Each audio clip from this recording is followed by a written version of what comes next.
Yes! Hello, world! Your sisters are here, open, and as fabulous as possible. These are your sweets, Makeda and Melanie. And you're now listening to Girl. What? Every show begins this way. Every show. Our drink of the day. Melanie, what is our drink of the day? The drink of the day for the grown folks is Moscato. Yummy. Inspiration for our wine. For this wine comes from the fun-loving spirit in all of us. This delightful wine is for everyday occasions.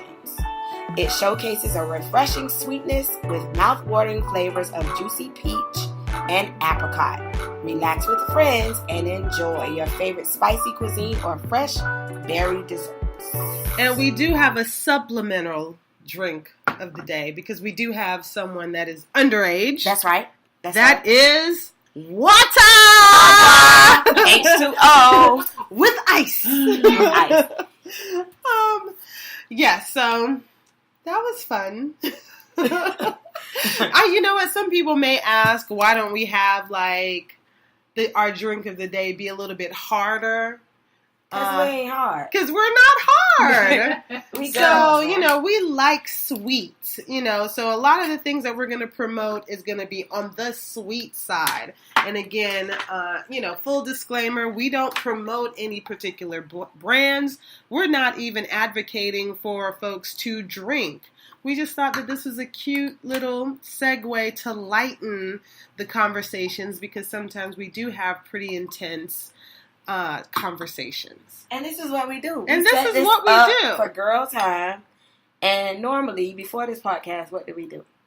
Just sip some bubbly and have thought-provoking conversations. That's it. Entertaining, but thought-provoking. We ain't trying to get drunk. We just, Yes. Conversation. And so, those that were listening to our Facebook Live, thank you. I hope that you're tuned in to our podcast because we are working very hard to build this community. And again, we want to hear from you. So with that being said, do we want to talk about little, things that's happened throughout the week? Yeah. And then we're going to introduce our superstar. Well, on the political front, it's always something. Oh my God. It's always something. Can we start from the paper towels? Oh Lord, have mercy. Can we start? Let's start from the paper towels. I think that was the top of the week. Oh, yeah, I mean, was that this week? I think it was. I think it was. Donald Trump takes more missteps in how he deals with U.S. citizens in the aftermath of the hurricane. One a huge misfire was him throwing paper towels to the crowd of folks. Like he was throwing T-shirts. Yeah, it was so odd watching it.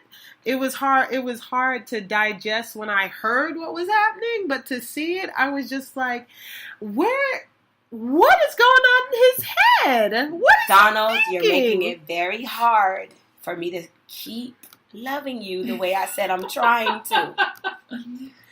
Lovely 45, I'm really trying to love you because I'm a godly woman and it's the right thing to do. But when you do this stuff, you make it very difficult. But and unfortunately, let me segue into something a little somber. Our thoughts and prayers goes out to the families and victims from Las Vegas shooting. Yes. That actually happened the morning after our show. That was Monday. Yeah, it was Monday. And I realized it felt like we've been talking about it or just seeing so much, things about it that I want to make sure that we at least take a little, a moment, for a quick moment of silence.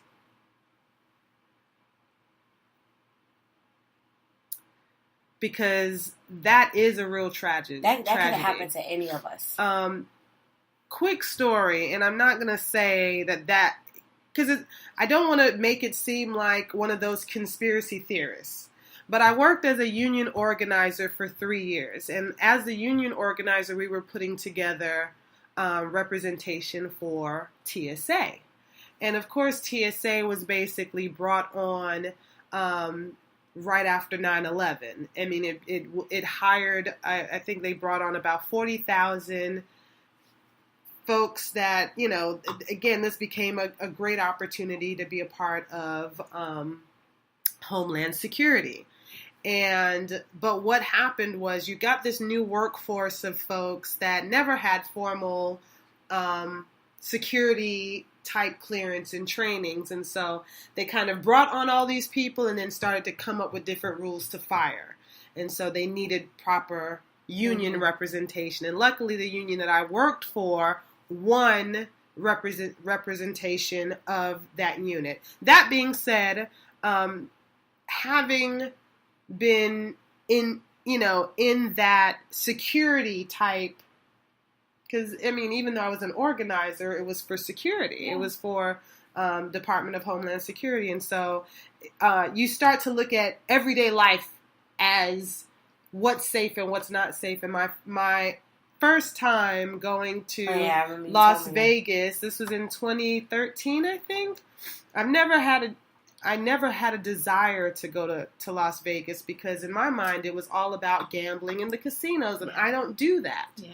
That's not my thing. What I would go out there for are the shows. Yeah. Right. And I went because my sister was there. I was living in Los Angeles at the time, and it was like a 2-hour mega bus trip to Las Vegas, and I had the opportunity to go there. As soon as I touched ground, though, I felt uneasy because all you see, it's so open, and the people go in and out of the hotels. There's no security. There's none of this that's happening. And imagine like the youth fair or like Disney World, and it's like, but it's open. There's no security to walk into Vegas, and then everyone here is safe or has been some type of screening, and so that was a big concern for me. Funny enough, the evening we went to a club. There was a shooting at the club. I was on the news. It was a big old to-do. Wow. But, for me to have those feelings, for that to happen, and now seeing something like this, again, it just... And this man had a lot of stuff in that room. Oh, like, how did he get that in the room? Oh, my God. It's extremely scary. But anyway, like I said, so I don't want to fill this show with that, but... It's a lot going on in the world. There's so many things happening. It's a lot. Kim Jong-un has hired his sister, and so he's trying to strengthen, the things that they're trying to do in North Korea, build nuclear weapons and all of this, and, kind of like make sure that his family is still in the political power. We had a hurricane to just ride. Another hurricane. Yeah. Oh my God, it's so many things. Nelly got arrested for rape. I told you I was gonna put that in there. I'm not laughing. It's not funny. It's not funny. But you see what she did? It's real. But we did talk about it beforehand. We did. It's real though. And we have thoughts on that. I have thoughts. We'll talk about that. Lead them. Oh, I have a minor in the room. Leave those women alone. Get married, Nelly. What's wrong with you guys? Y'all keep getting set up. Anyway. You keep getting set up. Leave them alone. Do your job. Take your behind home to your wife, to your woman, to your main woman. Leave them alone. Okay. I'm done with it. And so I'm going to take a sip. I think I will too. Cheers. No. Cheers. Cheers. We all need this. Okay. And so now let's go into our show topic. Is there anything? Oh, Bobby Christina show tonight. Oh yeah, we're gonna watch that afterwards. We're watching it. Oh wow. Tune in. I hear the actress is really good that's playing her. So we'll see, and if we disagree, then you're going to hear about it next week. But I think it's going to be an interesting story. Yes. So I just hope it's, conducive to the liking of the family and Bobby Brown. Well, they probably are okay with it because I haven't heard anything. I mean, normally with these biopics, you hear the family not thrilled. Yeah. The Aaliyah I hope it's not like that. I hope it's more like the new edition. The new edition one was really good. I hope it's more like that. Okay. So into the topic. So I'll let Melanie kind of open up why we're doing this show. Okay, so just to give a little bit of backstory, I am a teacher. You all know I'm a teacher. That's my main gig, and I'll get into my story after Meg. But I want to talk about how I met her. I was reaching out to a fellow coworker at the time, and I was explaining to her how I've always felt like I was wise beyond my years, and I felt like I was outgrowing my circle. And I really wanted to find a circle where it was about empowering one another. It was a group of professional women who had goals, who were trying to help one another and encourage one another. And she told me about this group that she was a part of called SIS. So I visited SIS, and when I went to SIS, that particular day, Meg was there. And she was promoting her book, which she'll talk about. And so about maybe almost a year passed, and we get these emails. If you've ever encountered or been to a SIS event, you'll start to get on the mailing list. And they were promoting an event that Meg was having. And thankfully, one of the SIS members went online and said that they had an extra ticket that they were giving away. So I was the one that got the ticket. And so I attended Meg's event this time last year. And it was one of those things that was very uplifting, encouraging, and it made me feel like, oh, there are other women that exist like me. I'm not alone. Yeah. And so with that said, fast forward a year, Makeda and I had a conversation. The conversation became a podcast, and our podcast is about empowering women. And we're in the beginning stages. We don't have a lot of money. I don't have a lot of money, but we pride ourselves on uplifting and promoting women and men who are doing excellent and awesome things in the community. And so I reached out to Meg. I said, hey, Meg, I know your event is coming up. We'd love to have you on the show. Tell me some things you want to talk about. And, of course, her feedback was right in sync to what our show is all about, and we're here. So I'm going to let Meg introduce herself. Well, I, first of all, am so excited to be here. And if you saw the room that I'm sitting in right now, you could not help but be inspired, because you have this amazing vision board on one part of the room, these two beautiful women doing the podcast right in front of me, and you have all these messages everywhere that if you're someone who's paying attention, you can't help but be inspired. So I want to thank both of them for the opportunity to be here and for one, have the conversation, because from what I understand, we both have very similar stories to tell, but yet just our own different experiences, which for me, I have learned over the years that it's important to tell your story, because if you keep it to yourself, then everything that you've gone through stays with you. You might have survived it, but it just stays with you. Exactly. But if you start to share it with other people, you actually become vulnerable, but yet you help other people, like you were saying, empower them to know that,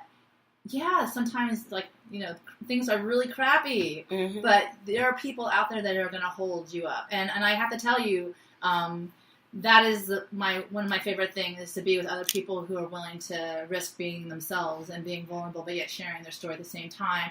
And that's kind of how Shine came about. But my story has a little bit of an interesting turn to it, because I won't go back to the whole thing, but I actually am a former prosecutor for the Department of Homeland Security. Oh, wow. And that's how I got involved with SIS, because my relationship with Denise Lane is beyond fabulous and beyond wonderful. And we've shared our stories with each other over the years, and it's really evolved into this incredible friendship where we've gotten to celebrate together and cry together and so many things together. But, you know, it's just those magical things that happen when you least expect it. So anyway, so I have, in fact, resigned from my job in August. It was my last day, August 4th, and embarked onto a whole new adventure, a new journey, a new path, which, you know, is a little scary at the same time, but exciting. And I, like I say, I've learned the true meaning of faith Faith is knowing. Yeah. Knowing that God will walk with you no matter where you go because these doors are going to open. I love that. And you got to step on through. Absolutely. And if you don't, you just might miss it. Yeah. And if you don't, you might be banging your head against that door on the other side that's closed too many times. So might as well save yourself from the pain and turn around and go through the one that's open. So, that's where I am right now on my journey. And my Magical Guide to Bliss came out in 2015 when we first started Shine. And it's been one of those things that I've just been able to, to help others. Writing has become a very huge passion of mine. It's like a calling. And that has evolved into Shine. And actually the actual beginnings of Shine came about because I'm a huge dreamer and I'm a vision board girl too. And on my vision board, as many people also have on their vision board, was to meet Oprah Winfrey. Mm-hmm. And for me, it was funny because it kind of goes hand in hand with my story and my mother's illness, because it's funny because I always admired Oprah for her ability to connect to people. And like she said at the end, to validate people and from where they are and make them feel special and leave feeling like someone heard them, and that they actually have hope, or even more than hope, like faith that life will rise with them. And so back then I really was kind of less aware and less consciousness to the world, but I wanted to meet her, and that was my, my vision. And I felt, when my mother got sick at the end, when she was really sick, I felt like, oh my God, if I meet Oprah, then it'll give her hope, because this is kind of impossible. Like, she's kind of this impossible thing, like this impossible thing out there that everyone loves her. She's known by the entire world. She has incredible inspiration to say, and everybody wants to just touch her. And I mean, not stalkish, but maybe some people. I don't know. I will withhold that comment for myself. But so I actually flew to Chicago when my mother was super ill, and I was just like, I'm gonna meet this lady. I'm gonna meet this lady because then she'll have like that hope. It was like this crazy thing that I was trying to justify, that, oh my God, I know that, that sometimes people just need that little spark, that little shift, and to change the mind, spirit, mentality, to say, okay, I can survive. Well, my story, I went to Chicago, it didn't happen. We had a wonderful time, but it didn't happen, and I came back, and it's funny because Oprah went off the air in 2011, Mm-hmm. in May 2011. Yeah. My mother passed away in April 2011, and that is like the beginning of the most devastating time of my life, because I just saw my world fall. I mean, not actually fall, but pulled out from underneath me. And I will tell you that there is no understanding unless you go through it yourself. So I will never say to anyone who's gone through that, any kind of grieving process, that I understand how they feel, because everybody's experience is very much their own. But I feel the pain for them. I feel empathy, and I understand that. It's time of compassion, and I've certainly made an effort at this point in time to offer myself when I can, when I'm strong, not when I'm weak so much, but when I'm strong, to be available for other people when they need a shoulder to lean on. So fast forward to 2015, actually 2014, she comes to Miami. I was there. You were there. Mm-hmm. Well, I had a dream 2 nights before, right? So I get these tickets, my 45th birthday. You guys are a lot younger than I am. And I got these 2 tickets, premium tickets to Oprah. And I was like, oh my God, I'm going to meet her. This is it. She's here. And all these synchronicities start to happen. I've been paying attention for quite some time to everything that God sends me. I believe in butterflies as symbolic of my mother being present to me. She shows up all over. I believe in angels that come into my life, like the 2 of you. I mean, I am most certain that this conversation today is designed. It's divine. Absolutely. And I get excited about those things. I mean, if anything, you can stop me if I'm talking too much. Oh, no. Keep it going. No, but I get excited, and it's like, because I pay attention. Yes. And it's like, these are not just, coincidences in life. They're there for a reason, Exactly. These are really great things, and you're just like, and if you don't pay attention to the great things, and complain about the bad things, you're going to get more of the bad things. Because Exactly. And then focus not be your grateful energy. for the good things. Exactly. And I'm like, okay, so I get it. I know when I'm doing that, because I'm putting my focus in the things that, and it happens. We're human. That's a part of being human, and that comes with the party. It's like, not the fun parts of the party, but it definitely comes with the party. But so long story short, I had this dream, I'm at I'm at the Oscars. Okay, I dream big when I'm sleeping, too. I'm at the Oscars, sitting next to Steven Spielberg. At the Oscars, okay? Bear with me for a moment. Oprah comes walking toward me, and Steven Spielberg, she sees me, she immediately stares at me, and she turns around and walks away. And this is 2 days before the event. And I'm like, I woke up and I wrote the whole thing down because that's what I do. I'm like, no, that can't be. What is that? So at the event, the first night and the Friday night, she tells a story about Steven Spielberg and The Color Purple, right? I remember that. Remember that? And she said it was not until she surrendered to the moment and let go and allowed the universe to unfold and the universe to conspire in her favor did she not get the call from Steven Spielberg that she was going to be in The Color Purple. And that was her moment. She allowed, which is a hard thing for me to allow. She said a lot of stuff that weekend. Boy. Yeah. Well, these are the things that stay with me. You know, I'm I'm sure just saying, but keep going. You know what? I'm sure that your wisdom was, I'd be like, oh, that's right. No, she said, that. But of course, she was talking to me the whole time. Nobody else, and the 15,000 people. It's just me and my very big ego. I'm sitting there, Anyway, so the next day after the Deepak Chopra interview, she's coming down the audience, and I have a good friend, Linda Dalton, who I met because of the Oprah Live the Life You Want. She reached out to me over Facebook. Because she got picked to be on stage with Oprah. So we've now, 3 years later, we're awesome friends. I'm a part of her journey. She's a part of mine. I love her daughter. I've met them both over Facebook because I really believe God sends you these angels. Yeah. And I was able to be a part of her life with her beautiful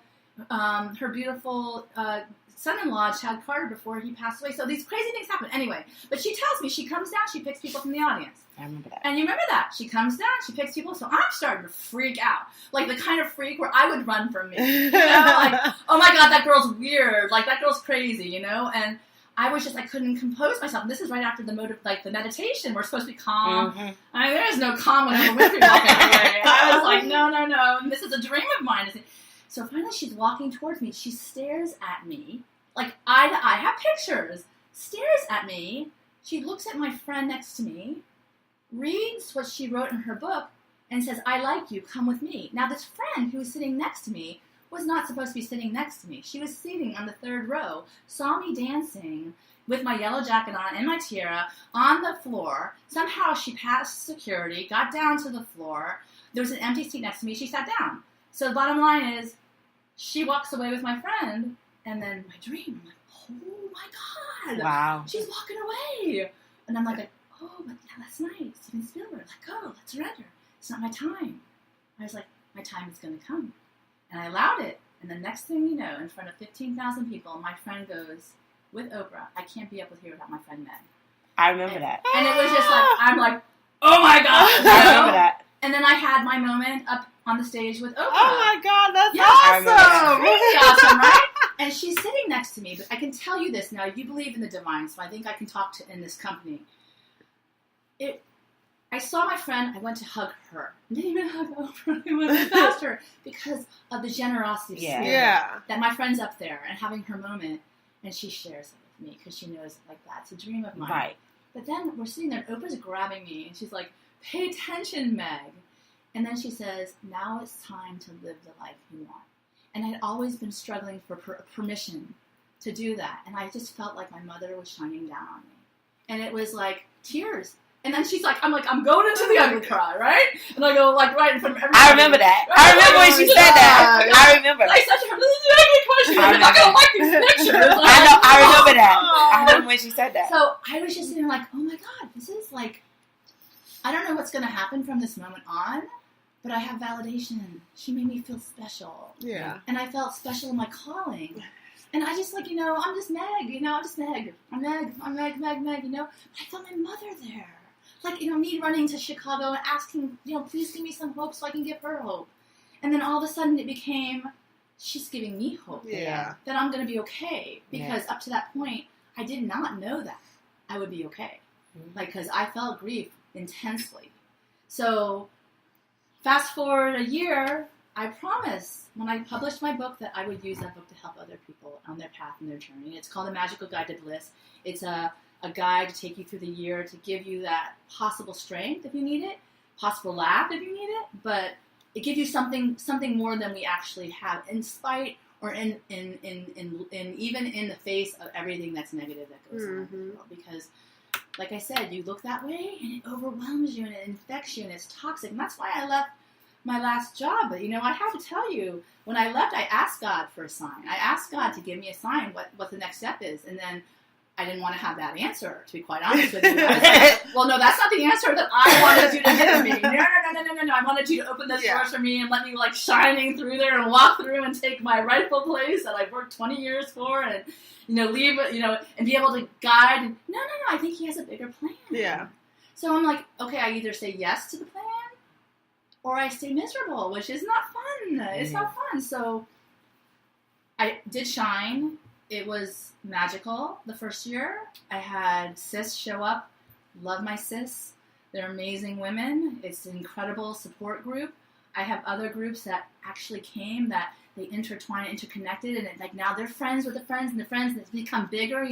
I told one, and she told someone, and the whole ripple effect. It goes out.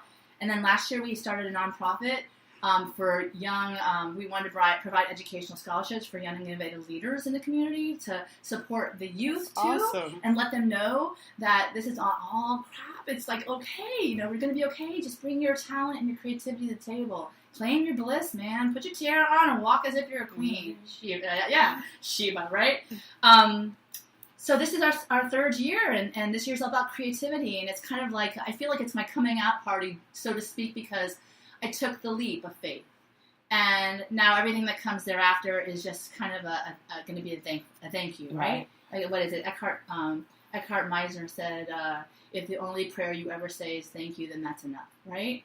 And that is attitude of gratitude, and I teach my kids to say that as their prayer. So back to this, I can't imagine that this is anything but a blessing in my life, and it's going to open so much more of the conversation to people that you touched, and I'm happy to be a part of it. So, as I've spoken for whatever, that was awesome. Everything you said was awesome. So even to the fact that I'm a part of a group called Love Button Global Movement. It's Dr. Habib Sadeji's movement out of California. He is an incredible man. He speaks of light of light, and how we spread love together. It's all about love, and I become a love ambassador for them, and we got the honor of going to the Coldplay concert because Chris Martin and his group is a part of that too. So my daughter got the gift of meeting him, and his words are so inspirational in his songs. So it's just paying it forward over and over. Amazing! Oh my God, they're amazing. Well, we got to meet him, and I had set out the same thing. I wanted to meet him, and not just met him, but I have all this other incredible things. I helped him with this Teachers of the Future initiative, Dr. Sadeji, and he's just this incredible man that, I'm so grateful to meet.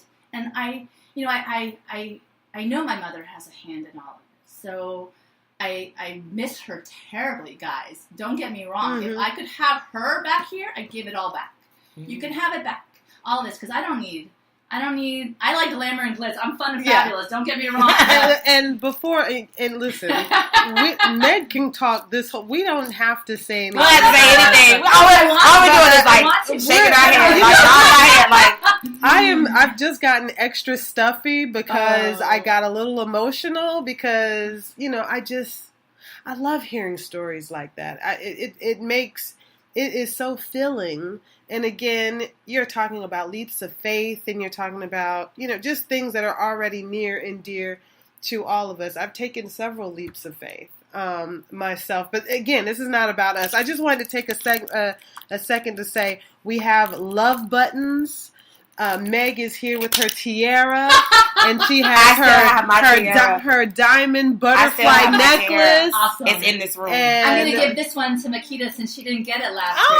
But then she has to try to come on my event so she can celebrate you. For sure. And so, she's so fabulous, and I just, you guys don't have the visual. You got a glimpse on our Facebook Live feed. Well, I'm in fabulosity, so it all affects what you do. You impact each other, right? So, gosh, this is just such a blessing in disguise. And again, our show, we're focusing. We want to focus in empowering one another. And look, this isn't. It's not just about the minority communities. It's about community. Yeah. It's about community. We just so by way of being Caribbean and Black, we are encouraging and wanting to support. Exactly. And so, Meg comes in with her ray of sunshine and her daughter, and it's just. And again, I met Meg and I was at Shine, and we've never. It's one of those things where, again, hearts. Mm-hmm. Just connect. Like, you don't really have to say anything. You really don't have to say much. You just know.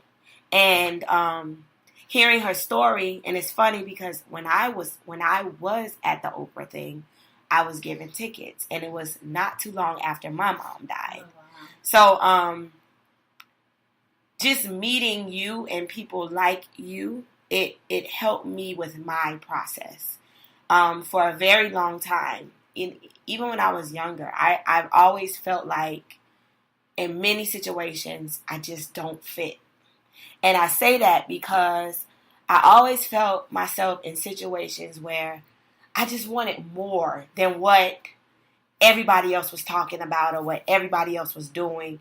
I felt like that it's not enough for me. Like, talking about the same old thing that everybody talks about, mm-hmm. doing the same old thing that everybody does, it just never felt right to me. Staying in my own little circle and being in situations where people tell you, oh, no, we don't talk to her because she's not in our clique, or she's not, I can't relate. That's just not me. I've always been, I don't know if it's because I've gone to, predominantly white schools, predominantly Black schools. I've always been well versed. I don't know if it's because my mother was an activist for integration. I don't know what it was, but I know God designed me for so much more. Not so much the glitz, the glam, I like the glitz, I like the glam too, but I don't do this, and I don't do what I do just for the money. It's not fulfilling for me. I work for corporate America. I got out of corporate America because it wasn't enough. It didn't make my heart feel good. Being in certain circles didn't make my heart feel good. I felt like I was limited. And you and I have had these conversations. I felt like I was limited being around the same people in the same circle. It just limits me, and it limits my heart. And so when I meet people like Meg, when I meet sisters like the ladies and sis who are, a lot of them are much older than me. The person that I went to at my job, Miss Washington, was much older than me. But for some reason, God created me to want more, to be more wise, to be more, open to love and helping people and supporting women and not bashing them. Like, it really irritates me. I've lost friendships straight up because I could not deal with women referring to each other as bitchs. I could not do it. It don't sit right with me. They call me judgmental. They call me whatever. If this is what y'all do, I can't be a part of it, because this is not what God designed me to be. This is not where I'm supposed to be. This is not what I'm supposed to be doing. It's all about empowering one another, empowering my sister Makeda when she's like my warrior, 2-time warrior fighting against cancer. Whatever I can do. I don't have a lot of money, but whatever I have, I share it with everybody to uplift each other, because that's what life is about. When I die, I can't take it with me. I think about my mom. My mom was a great woman. I love that woman to death. And again, I feel the same way. Lucille has her hands on everything. But at the same time, for the longest, she was going through ALS. She did not want anybody to know. I could not tell anybody when she was going through it. I could not speak to anybody about it. And it's because she was in this world where people judged. She felt like people would judge her for being who she was or going through what she was going through. And I don't know if that inspired me. And sometimes, and again, I've lost friends for it because I'm a very candid person. I don't believe in hiding truth. Does that mean I have to tell all the details? No. My close friend, my close intimate circle that I have now that I'm grateful for, they know certain things, but I'm here to be an advocate for the fact that nobody is perfect. This foolishness you see on Facebook, on social media, is not real. Nobody has a good day every single day. Everybody goes through something. Everybody cries. Everybody wants to give up. Everybody has moments where they want to let go of their life. We are here to empower each other. So how I see it, if we're not using social media to empower each other, it has no purpose to me. If I lose every friend, I don't care. Mm-hmm. Just for this moment where I will lose every friend, when I know this happens, it was worth it for me. Mm. It was worth it. And I think people are just so superficial and so caught up in themselves and what they have and what they're a part of. At the end of the day, God is love. Mm. It doesn't matter what color. Mm-hmm. It doesn't matter what shade. It doesn't matter what you're going through. It doesn't matter. If you're not there to empower one another, what's the point? Yeah. Wow. You know, at the end of the day, this was an experience that we needed to have, and I'm so grateful that we're able to shed some light on, you know, this type of subject, the empowerment piece, the you know, what our core hearts are telling us to do. You know, I guess a lot of us have made decisions to get involved in certain things through adversity. For myself, I'm a 2-time breast cancer survivor, and it wasn't until I found myself officially knowing that I had cancer that I looked at that very moment to say, am I going to say nothing and deal with this internally, or am I going to share as much as my heart decides to share so that folks know what's going on? And I think I took it twofold. I had a classmate pass away 2 months prior from ovarian cancer, and no one knew. Mm-hmm. We were all kind of like, hey, you know, such and such that was in the band with us, that was, you know, a part of our band circles, and, you know, she died. And she died because of this. And a lot of us were going to the wake and funeral looking at each other like, what the F? Mm-hmm. Why are we now just knowing this? And again, the feedback there was like with the, I wish we would have known because. Mm-hmm. I wish I would have known because I would have said something. I would have come to her. I would have just laid with her. I would have just, and I saw all of that stuff. And at the time I was still going through the different channels in which I was getting, I had already done my mammogram, and I had already done an ultrasound, and at this point I think I just finished or was scheduled to do another ultrasound, which took me to the biopsy, which led to the diagnosis. And it was just one of those very vivid scenes where I thought about what happened 2 months earlier, and I said to myself, I'm not going to sit idle, be sick, go through treatment, do surgery, and do it essentially all alone. I felt like there wasn't enough, maybe it was, but in my mind, and from what I realized, I didn't know anyone that was going through these type of battles and saying anything about it. Mm-hmm. And I felt like our community, minorities, Caribbean, what have you, I don't think that we say enough what's going on when we're having challenges, and sharing that so that we know that we're not alone. And at the end of the day, if it ends up becoming a good result or a bad result, you know that you were included in that process, and then there would be no questions as to, oh, I didn't say I love you enough. I did not call. Yeah. I did not. All of those things strengthened me and helped me in, you know, being an advocate for breast cancer and talking about it more, and developing this team, and just leaving myself open and not knowing what direction it was going to go through, because I could have easily said, I'm not going to do it because I'm not going to get paid for speaking engagements. I'm not going to do it because I'm not going to get this national platform, because I know nationally there's not a lot of black faces or Caribbean background, and but I said, I don't care about any of that. You do it because you know that that's something that has to happen. Yeah. And I kept thinking about my legacy. Well, what do I leave behind? If I leave no dollars behind, I wanted to at least say, I was passionate about sharing my story. I was passionate about wanting more people to not feel alone in what I was dealing with. And I said, you know what, I'm going to deal with it, or I'm going to deal with it fabulously. So at the end of all of this, Smile for Mommie, there were Team Fabulous, Shine, and everything else that we're doing collaboratively. And the Bling Girls. And the Bling Girls. Oh, yeah. I mean, all of this was... always call me. My sister, we would go together. Fun and Fabulous. We just say, we're Fun and Fabulous. And people would be like, really? It's like, that's how we're going to show up.